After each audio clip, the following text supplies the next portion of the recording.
Many patients present to us with shoulder dislocation problem.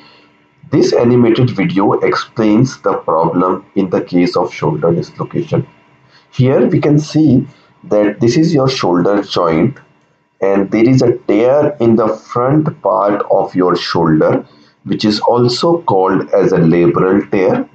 This is also called as Bankart lesion. So if you have an MRI, you may have a report stating that there is a labral tear or a Bankart tear.